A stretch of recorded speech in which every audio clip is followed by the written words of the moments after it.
asalaamaaleykum mbooloo mi maa ngi nuyu ñëpp di leen ziar di tàmbalee kàddu yi nag ci jaal communauté internationale bi yëpp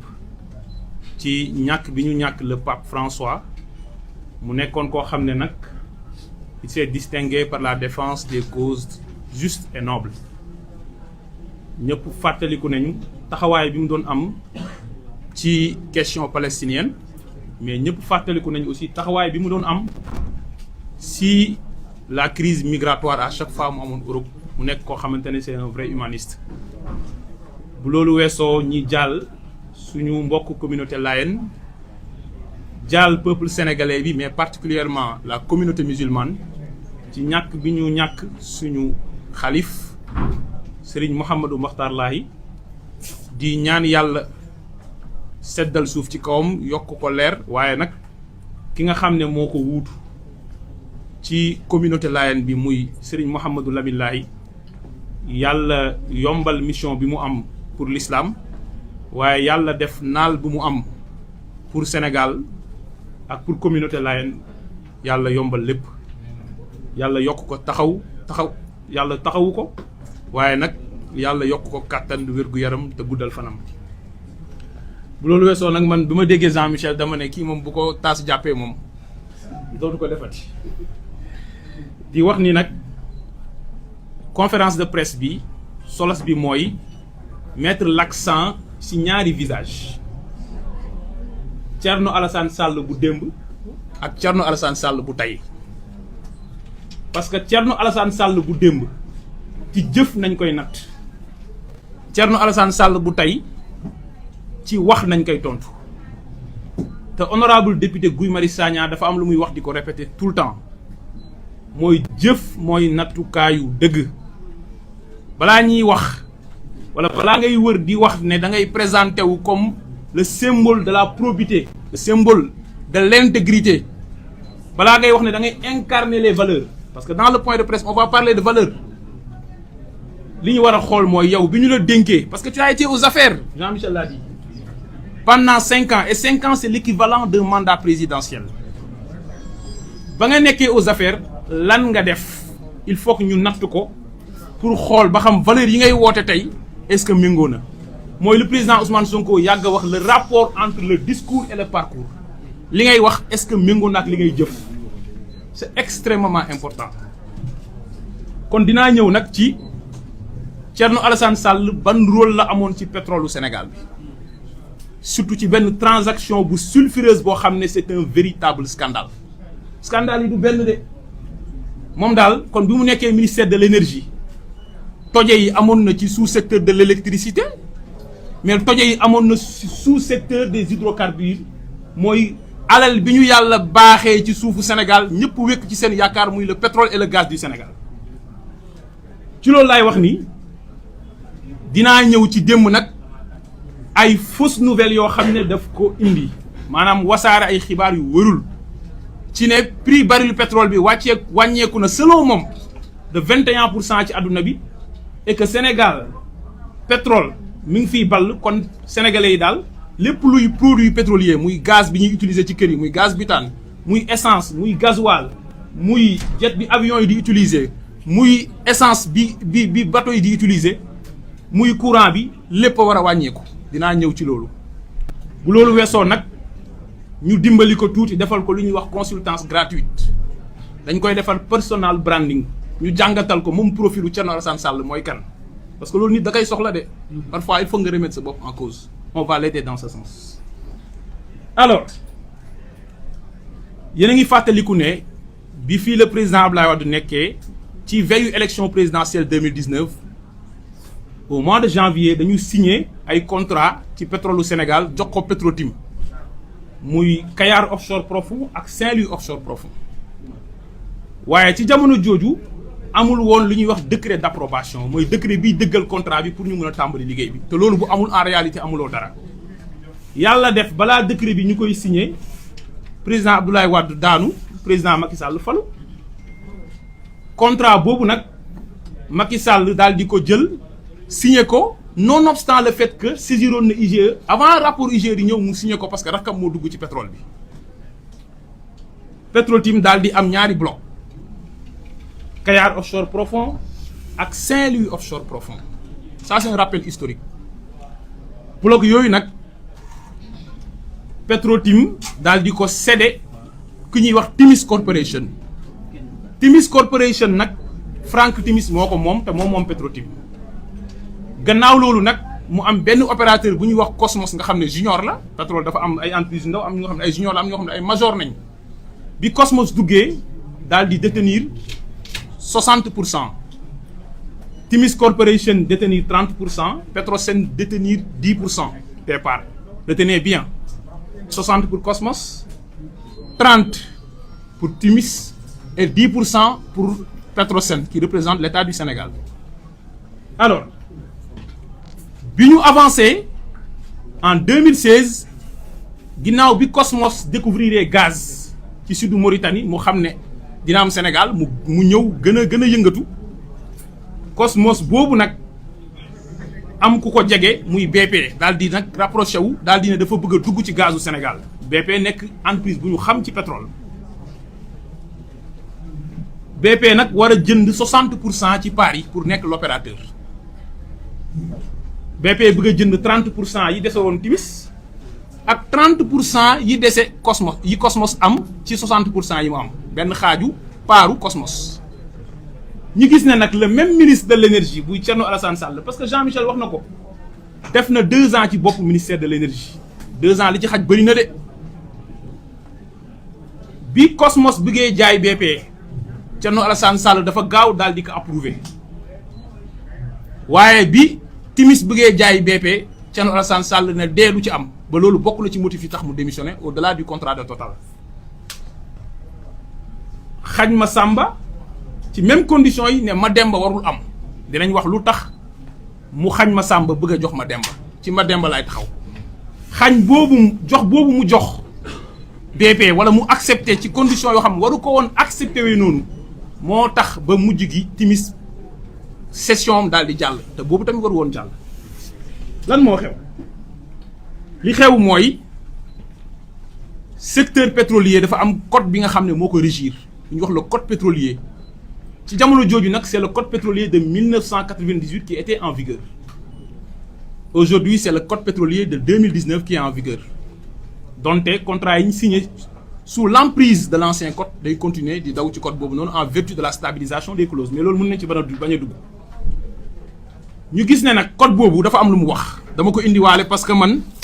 li Jean-Michel wax laa gëm man texte laa gëm man loolu moo ma yàq man texte moo ma yàq man texte laa gëm damay ñëw ci article 56 bu code pétrolier bu 1998 les titres miniers d'hydrocarbures les conventions ou les contrats de service sont cessibles et transmissibles sous réserve de l'autorisation préalable à des personnes disposant de capacités techniques et financières pour mener à bien les opérations pétrolières. mu ne ku ñu jox titre pétrole mën nga ko céder waaye nag ñaari condition la wax ki ngay céder na am capacité technique et financière waaye nag dafa am koo xam ne moom mooy def autorisation préalable mooy le ministre en charge des hydrocarbures ministre bi kan la duñ ko dem wëri Thierno Alassane Sall la alors ñu xool lan la Thierno def ñu gis ni bi gars yi biggee cédé dañoo utiliser benn montage bu xaw a complexe mooy une cession indirecte mooy lan au lieu Cosmos jël jaay BP directement Cosmos dafa créer benn entreprise bu ñuy tuddee Normandie Venture entreprise boobu daal di transformé wu nekkaat beneen entreprise tuddee ko Cosmos BP Sénégal Cosmos BP boobu ci Sénégal boobu BP am ci 50% Cosmos am 50% modalité boobu nañu utiliser pour def une cession indirecte ma wax na code bi notamment le code de 2019 te le code de 2018 wax na ko mooy booy céder entreprise boo xamante ne moom mooy céder boppam su ma nee entreprise buy céder boppam mooy entreprise boo xam ne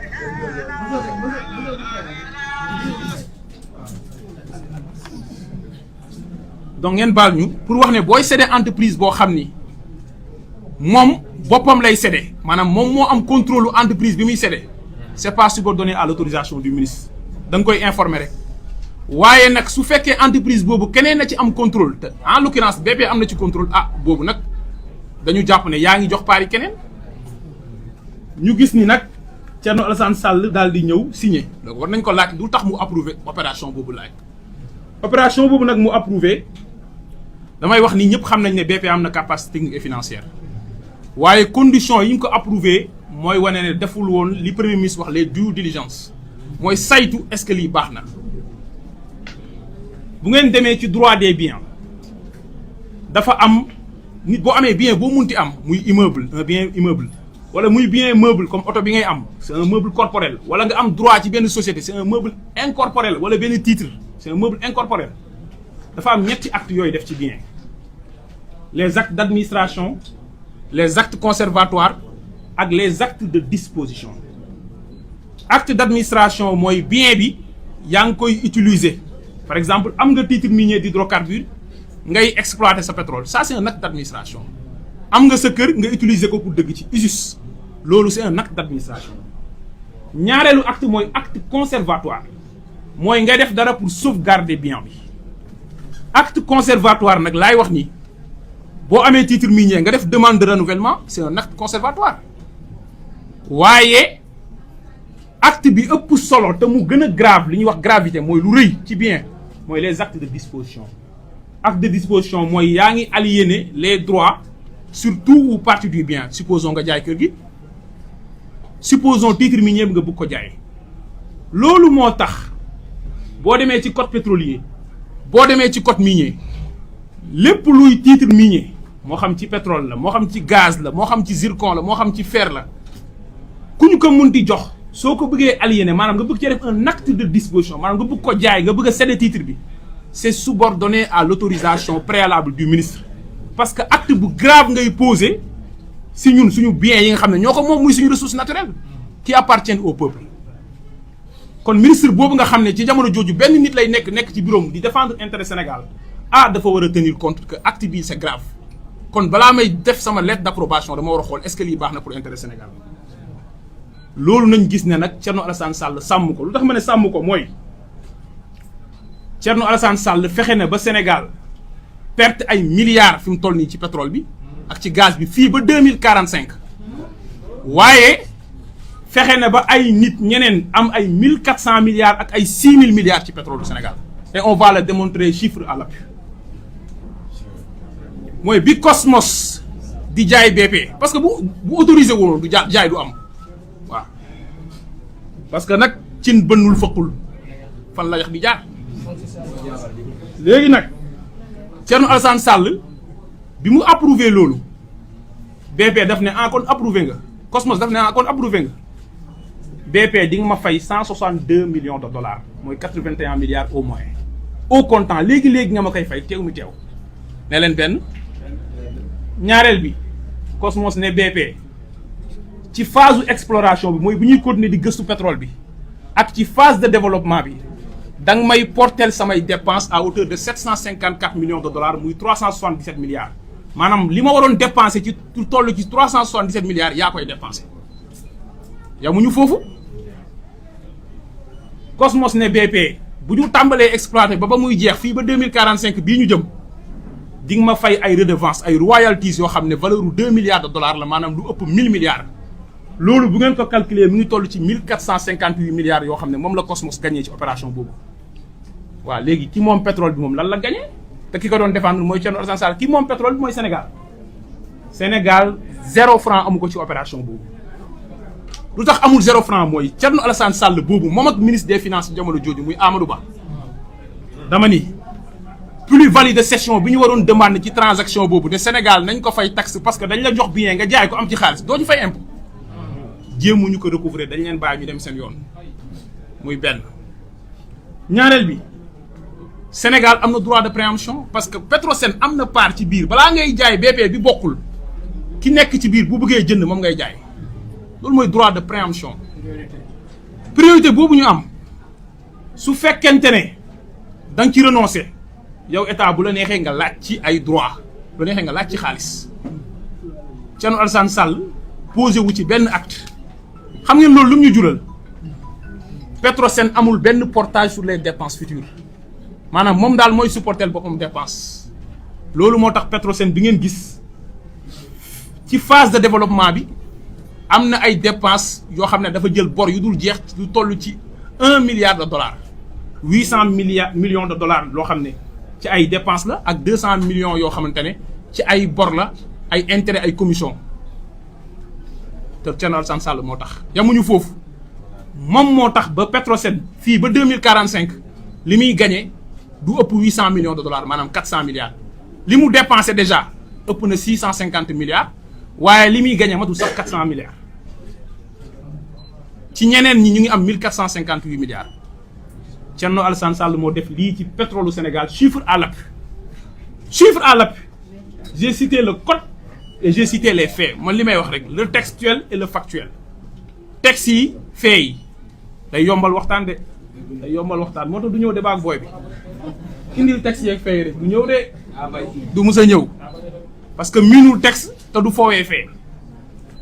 léegi nag bi loolu amee Franck Timis daal di tëb daal di ne man sama 30% yi maa ngi la ko bëgg a jaay yow BP nga ne ma 88 millions de dollars nga may fay du ma ko def ñu woote seen réunion primature li may wax ni Franck moom Thierno Alassane Sall moo ko bind ci livre protocole de l'Élysée dem leen ngeen lire ko mu ni Franck Timis ne leen bu ngeen ma nangulul sama session yow Thierno Alassane Sall bu ngeen ma bañalee lii ma bëgg man comme li ngeen ko nangulee Cosmos man dinaa leen jébaane ba pare porter leen plainte ci ni ngeen salfaañee intérêt Sénégal ak ni ngeen def pour xeex finalement ñu nangul ko li mu bëgg donte moom jugee na fa moom au comptant mu laal 250 millions de dollars muy 125 milliards gaa yaa ngi laal le Sénégal rek a laalul parce que Thierno Alassane Sall moo ñu war a représenter beneen bi mooy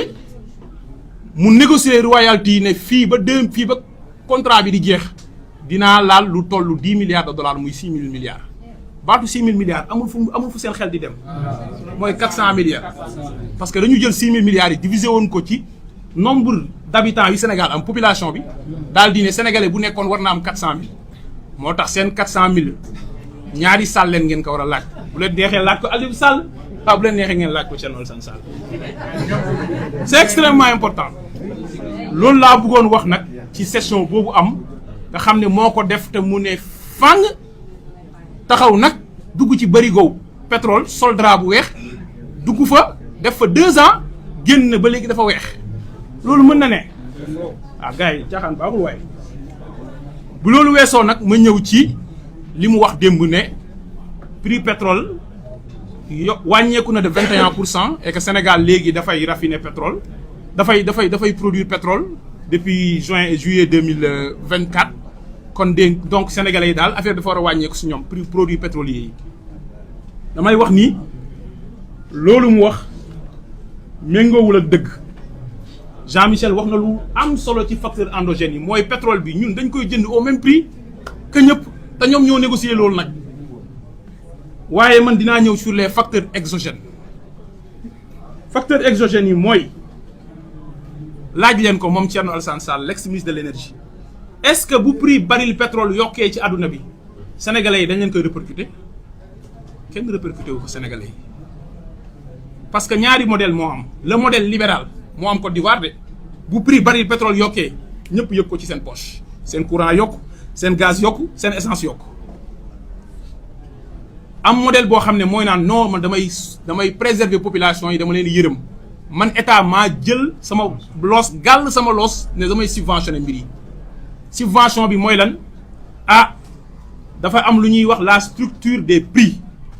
mooy mbir mi de bi ñu xoolee dépense yi nga xam ne moom la ñu war a def pour jox le courant pour joxe gaz butane pour joxe essence nangam la war la prix bi war a mun jar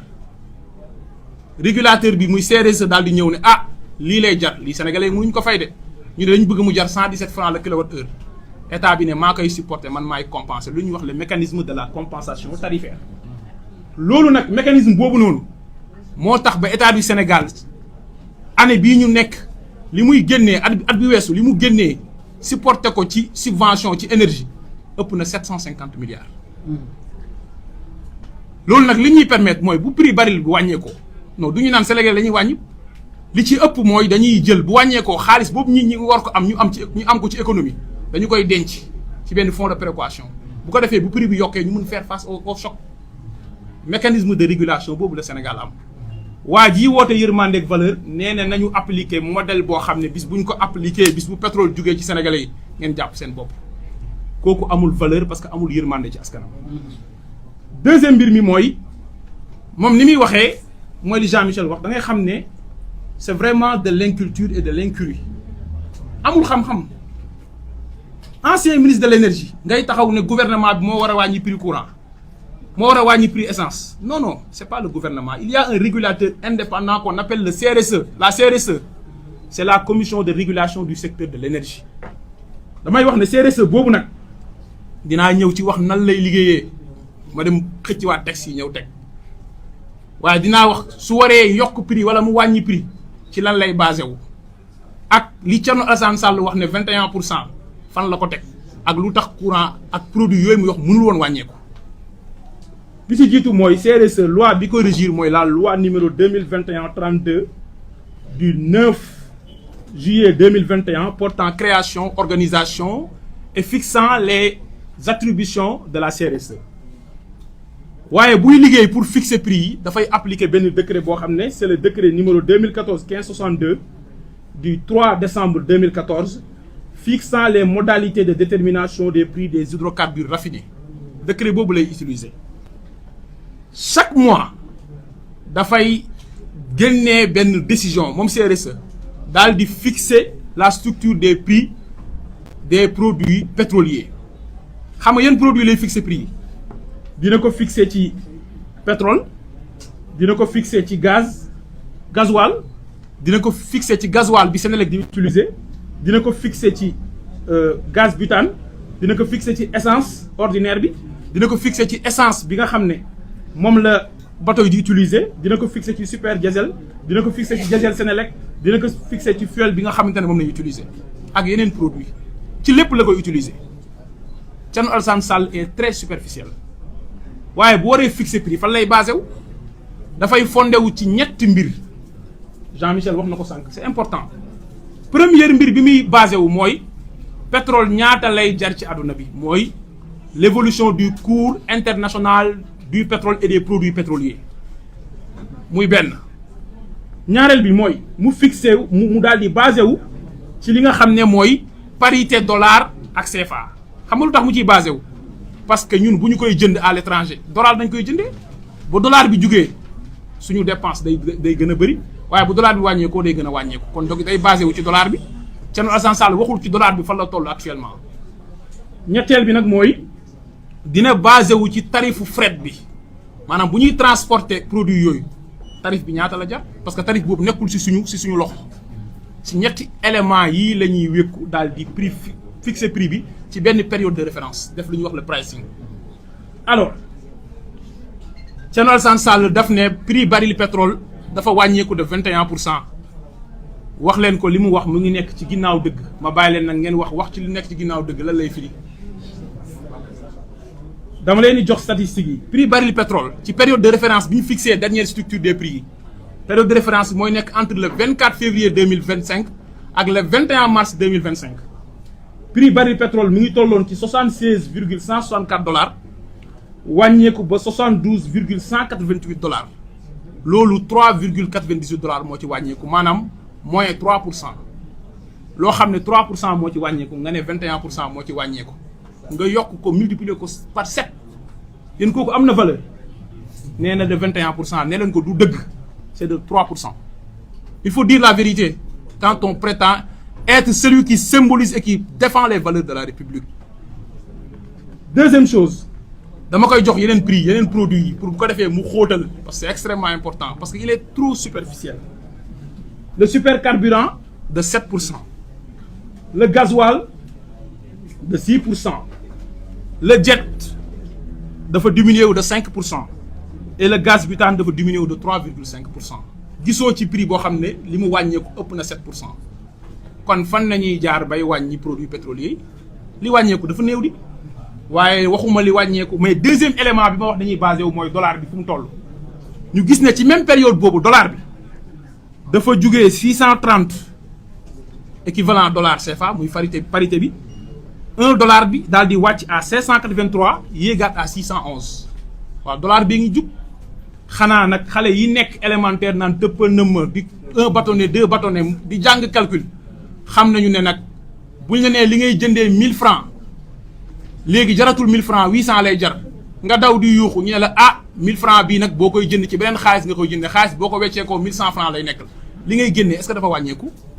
donc le montant de la facture énergétique du Sénégal n'a pas diminué fan nañuy jaar ba wàññi produits pétroliers yi. On s'adresse à l'ancien ministre de l'énergie dites-lui de parler en profondeur.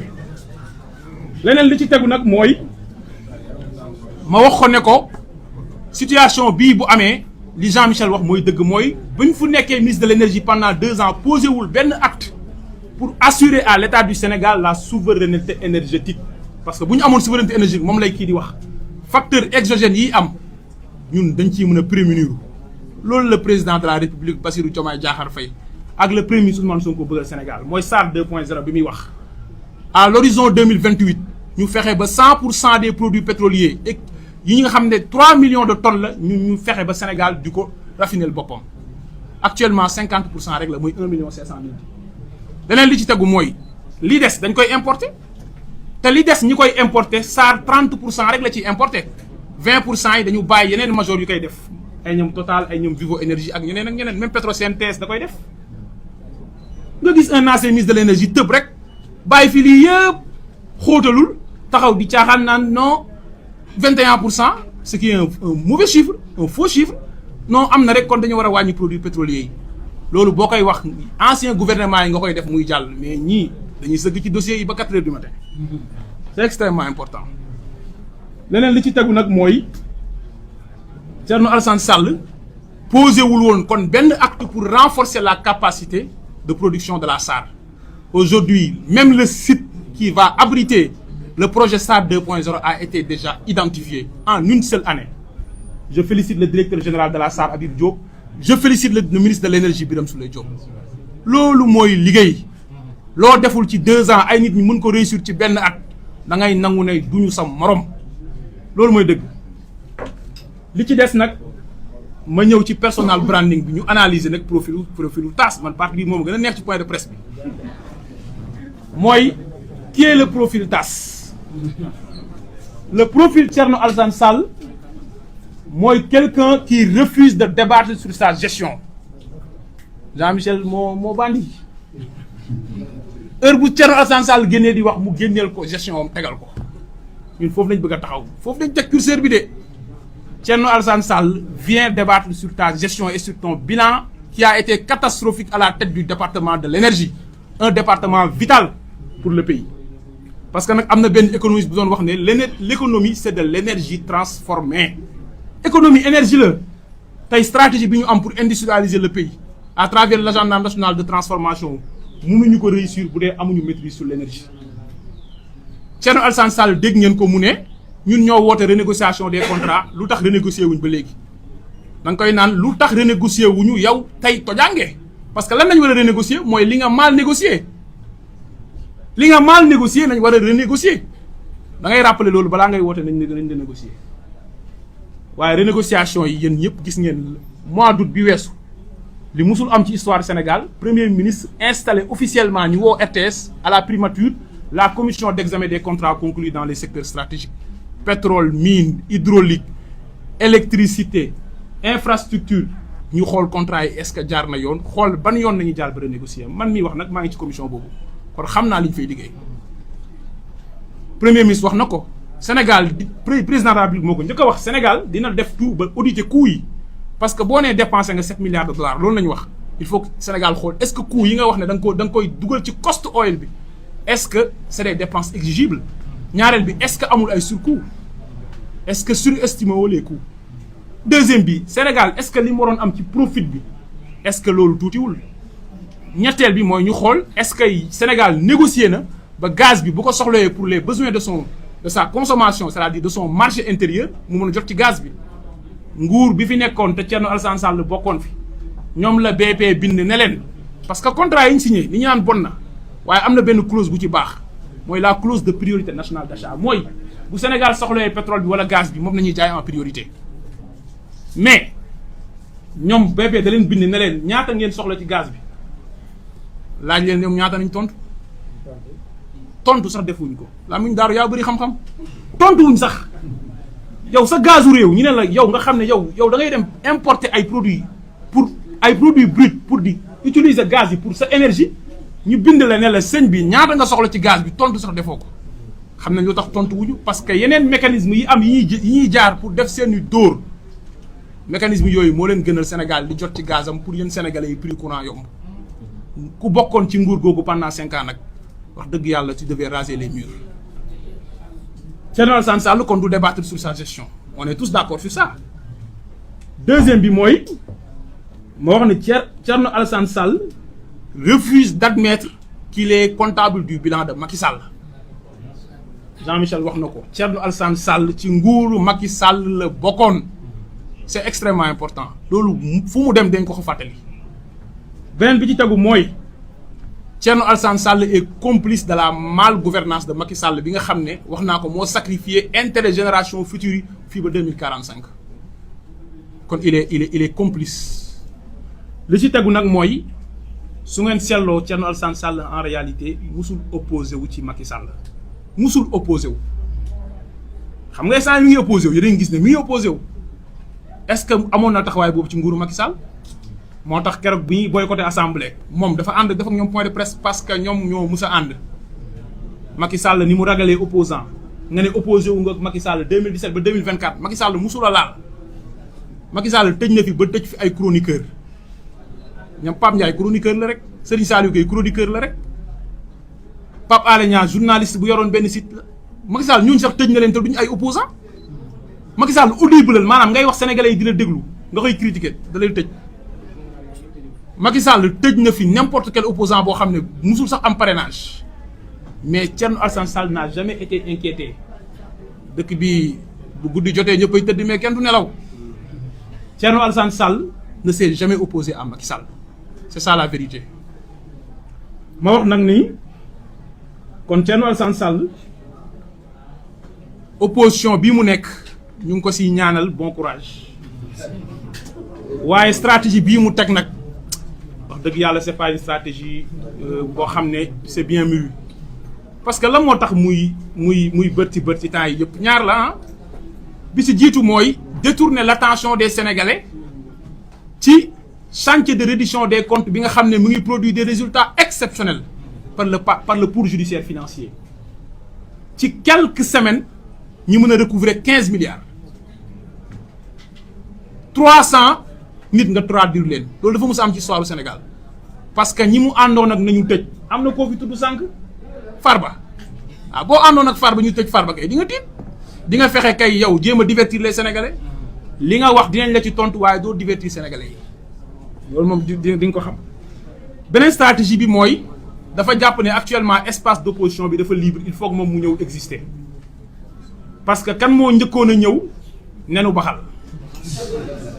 baxal dem réciter Cap Manuel ñu jox ko épreuve Bakel nenu baxal génn gars yi génnul tontu nenu baxal pousse à côté kenn déggatu ko il est intelligent nag na dem toppatooy affaire am c'est bien après kan moo ñëwaat borom balcon bi bi ñu ko rajee ci mairie de Dakar kenn déggatu ko léegi nag moom mu ne espace bi libre na xaaral ma ñëw pour nekk l'alter ego de Ousmane Sonko mais alter ego da ngay am étoffe bi am talent bi te am parcours bi te ñett yooyu amoo ci benn amuloo parcours bu sell amuloo étoffe bi amuloo talent bi kon mënoo opposé waa Ousmane Sonko du la tontu de kii moo lay woo débat ñëwoon nga tontu ko bien répondre beneen bi ci tegu mooy Thierno Alassane Sall mii bu ngeen xoolee xam ne sérieuxwul mooy booy woote valeur Sénégal moo la war a gënal sa bopp Ousmane Sonko dañ ko tere nekk candidat mu ne Bassirou Diomaye Faye jugal loolu mooy Sénégal moo la gënal sa jëm mais Thierno Alassane Sall mooy incarner le summum du nombrilisme et de l'arrogance dinaa ko démontrer fait yi rek Thierno Alassane Sall bi mu génnee 2017 ci nguuru Macky Sall 2019 amul parrainage avant muy ñàkk parrainage dañ ko ne yow boo nekkul candidat koy soutenir mu ne Ousmane Sonko après amul parrainage soutenirul Ousmane Sonko waaye li ci pire mooy soutenirul benn candidat c'est-à-dire moom yoonam newu ci bu fi Macky Sall jógee il s'en fout mais moom moo war a nekk ñi ko xam ñëpp xam nañ ne ku bëgg a allié ak moom lu mu lay wax mooy man fas yéene naa allié waaye maa jiitu moo tax même local 2022 liste boppam la demee ci local quoi local nga xam ne gox yëpp foroo fa Pastef sax day dem en alliance PS sax day dem en alliance PDS sax dana dem en alliance local foroo ci gox yëpp local sax moom day demal boppam parce que mënut a topp ci ginnaaw kenn législative 2022 ñëw na ay ñoom docteur Abdourahmane Diouf kàngam yooyu jeunes yu brillantes yu mel ni Maram Soda Ndiaye ñeneen ak ñeneen topp ci ginnaawam mu dem moom moo war a jiitu par force gis ngeen ko ba léegi lu nekk par force lu mu bokk moo koy jiite sinon moom lu bokk loolu nag pour man ku koy def amuloo valeur ma daaneel ci ne nag ah Thierno Alassane Sall dafa plafonné 2017 le président Ousmane Sonko mooy première participation à une élection année boobu la Thierno Alassane Sall génn te Thierno Alassane Sall moo ko ëppoon tur parce que nekkoon na ministre ba pare musoon na politique jiite ay cadre kon am na réseau am na moyen ak leneen ak leneen surtout ñoom ni ñuy doxalee waaye ñu gis ne Ousmane Sonko 2017 plus fort reste la jàllee 2019 15%. 2022 locomotive coalition Yewwi bañ gagné les grandes villes législative 2022 moo tax ba ñuy waaj am cohabitation à l'Assemblée 80 députés pour l'opposition présidentielle 2019 mu joxoñ benn nit kooku am 54% dès le premier tour 2017 boobu ba léegi Thierno Alassane Sall mënut a romb plus fort reste méngale leen ñaan ñaay adversaire nañ Thierno Alassane Sall ñun balaa ñuy jàpp ne acteur politique bu crédible nga ñu ngi lay ñaan nga def effort pour franchir la barre symbolique des 1%. La barre symbolique des 1% boo ko franchiree su boobaa nga nekk un acteur politique crédible aux yeux des Sénégalais te maa leen wax ne bu ngeen deful nànk plus fort reste sax dootu ko amati. kon loolu lañ bëggoon a wax ci point de presse bi di daaneel ci ne nag la jeunesse patriotique du Sénégal qui est la JPS jouera son rôle d'avant-garde parce que jeunesse patriotique bii ñi fi teew nii. bokkuñ ak jeunesse su parti au pouvoir yi fi nekkoon nga xam ne ci xuloog xeex ak dóor chaise nga leen doon dégg ñii ce sont des jeunes responsables mais des jeunes responsabilisés ñoom ñëpp ils sont à la tête de secteurs stratégiques ñii ñu ngi présidence ñii ñu ngi ci direction yi ñii ñu ngi ci assemblée nationale 15 jeunes à l'assemblée nationale ñii ñu ngi ci poste de président de conseil yi kon bu ñu woowee ci def ay résultats dinañ ko def ba mu mat sëkk te kii symbole la ci ñu ngi toj àll bi di taal rek waxuma pour tagg sam bopp je donne un exemple parce que sénégalais boo génnee di wax di nga wax li ngay def pour la première fois de l'histoire du Sénégal suñu or fii nañu koy raffiner au Sénégal la raffinerie nationale d'or pour la première fois de l'histoire du Sénégal le comptoir national d'or du Sénégal sera installé on a déjà signé la convention avec le FONSIS mooy or bi dootul demati bitim réew sénégalais yi ñoo ko gën a soxla waa bitim réew balaa muy génn na ci Sénégal jël lu soxla ba pare bu ñu woowee ci chantier résultat dinañ ko def waaye nag suñu rôle d'avant-garde dinañ ko def ku génn pour manipuler midi 5 ñu génn tontu wa leeral Sénégalais yi si ñaari terrain yooyu nañu fas yéene taxaw ñun waa JPS loolu lañ bëggoon wax di jégalu kàddu yu guddi yi di leen sant di leen gërëm wa salaamaaleykum wa rahmatullah